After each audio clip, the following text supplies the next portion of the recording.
சட்னி அரைச்சா மசாலா அரைக்க முடியல, மசாலா அரைச்சா மஞ்சள் அரைக்க முடியல, ஒவ்வொன்னுக்கும் தனி மிக்சரா வாங்க முடியும்? வேண்டாம், அல்ட்ரா சாய்ஸ் ப்ரோ இருக்கே, இந்தியாவின் அதிவேக 1000 வாட்ஸ் மிக்சர் கிரைண்டர், வினாடிகளில் கல்லையும் கரைக்கும் ஒரு சாய்ஸ் ப்ரோ போதும். இனி எதையும் அரைக்கலாம், அதை ஃபாஸ்டா அரைக்கலாம். 2 ஸ்பூன் போதும். லயன் டேட்ஸ் சிரப், இதுல அயன், ஃபைபர், விட்டமின்ஸ், நோய் எதிர்ப்பு சக்தி அதிகமா இருக்கு. Lion dates syrup. அதிமுகவிலிருந்து நீக்கப்பட்ட முன்னாள் அமைச்சர் செங்கோட்டையன் எம்எல்ஏ பதவியை ராஜினாமா செய்தார். தொடர்ந்து தவிக தலைவர் விஜயை சந்தித்து அக்கட்சியில் ஐக்கியமானார்.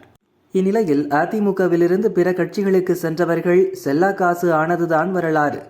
செங்கோட்டையன் தவிகவுக்கு சென்றதால் அதிமுகவுக்கு எந்த பாதிப்பும் இல்லை என கோவை மாவட்ட அதிமுக இளைஞரணி செயலாளர் நாகராஜ் கூறினார்.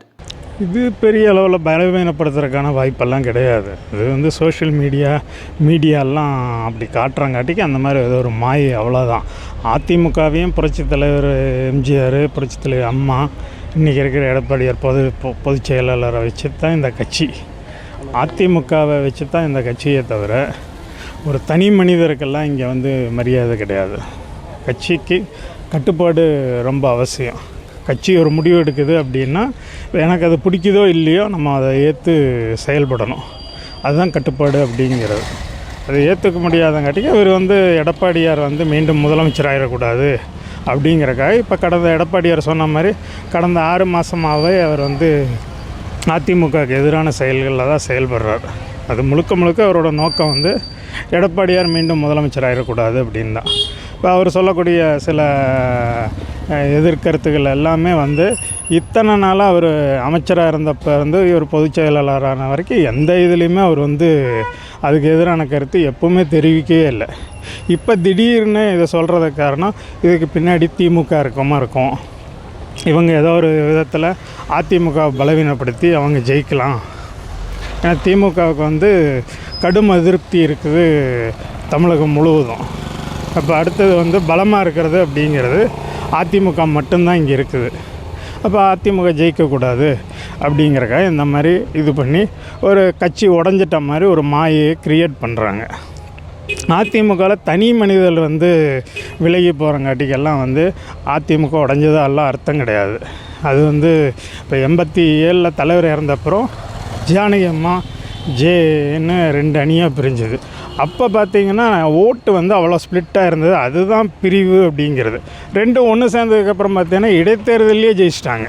மருங்காபுரி, மதுரை கிழக்கில் பார்த்திங்கன்னா.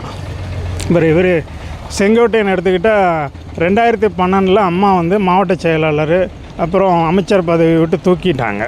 எடுத்ததுக்கப்புறம் கடைசி வரைக்கும் அவரை பதவியிலேயே கொண்டு வரல அந்த அம்மா. அப்போது இப்போ எடப்பாடியார் தான் கழக பொதுச் செயலாளர் தான். இவருக்கு 2017 மீண்டும் ஒதுக்கி வைக்கப்பட்டவருக்கு மீண்டும் வாய்ப்பு கொடுத்து அமைச்சராக பதவியெல்லாம் கொடுத்து மீண்டும் அவர் மாவட்ட செயலாளராக போட்டார். இப்போ இந்த இது எடப்பாடியாரால் வழங்கப்பட்டது, அம்மா ஒதுக்கி வச்சு. அதனால் இது அதிமுகவுக்கு பலவீனமெல்லாம் கிடையாது. இல்லை, அதிமுகவுக்கு ஆல்ரெடி கட்டமைப்பு உண்டு. இது புரட்சித் தலைவருடைய கட்சி, அம்மாவுடைய கட்சி அப்படிங்கிறது. கடந்த 4 வருஷமாக எடப்பாடியுடைய ஆட்சியும் அதை ஒட்டியே தான் நடந்திருக்கு. அதனால் மக்களுக்கு இது அதிமுக நல்லா செயல்படுது அப்படிங்கிற நல்ல இது உண்டு. இப்போ இந்த 4-5 வருஷம் பக்கமான திமுக ஆட்சி மேலேயும் கடும் அதிருப்தி நிலவுது. எந்த வேலையும் நடக்கிறது கிடையாது. அப்போ அதனால் மக்கள் இது எல்லாம் ஒரு பெரிய விஷயமாக எடுக்க மாட்டாங்க. அப்புறம் எம்ஜிஆர் காலத்திலிருந்தே அம்மா காலத்துலேயும் இந்த மாதிரி ஏற்றுட்டு போனவங்கெல்லாம் நிறைய பேர் உண்டு. அவங்க தான் செல்லா காசாக இருக்காங்களே தவிர மீண்டும் அதிமுக தான் ஆட்சிக்கே வந்திருக்குது. இல்லை, முத்துசாமியை பொறுத்த வரைக்கும் அவருக்கு இவர் செங்கோட்டையனுடைய பிரச்சனை இருந்த டயத்தில் அவர் வெளியேறி போய் திமுகவில் சேர்ந்துட்டார். இப்போ செங்கோட்டையனை பொறுத்த வரைக்கும் என்ன அப்படின்னா அவருக்கு இப்போ எடப்பாடி மீண்டும் ஜெயிச்சிடக்கூடாது அப்படிங்கிறக்காக எம்ஜிஆர் தலைவராக ஏற்றுக்கிட்டவர், அம்மாவை தலைவராக ஏற்றுக்கிட்டவர். கடைசி வரைக்கும் நான் அதிமுக வேஷ்டியில் தான் இருக்கணும்னு அவர் சொல்லியிருக்கிறாரு. இப்படிப்பட்ட ஒருத்தர் இன்றைக்கி போய் விஜய்கிட்ட போய் சேர்ந்துட்டு, அது மட்டும் இல்லாமல் இன்றைக்கு காலையில் ஒரு பேட்டியில் கூட அவர் விஜயை தலைவர்கிட்ட கலந்து ஆலோசிச்சுட்டு சொல்கிறேன்னு சொல்லி பத்திரிகையாளர்கிட்ட சொல்கிறாரு. அப்போ எப்படிப்பட்ட 50 வருஷம் பாரம்பரியம் உள்ள ஒருத்தர் போய் விஜய் போய் தலைவர்னு ஏற்றுக்கிற அளவுக்கு போயிட்டாருன்ற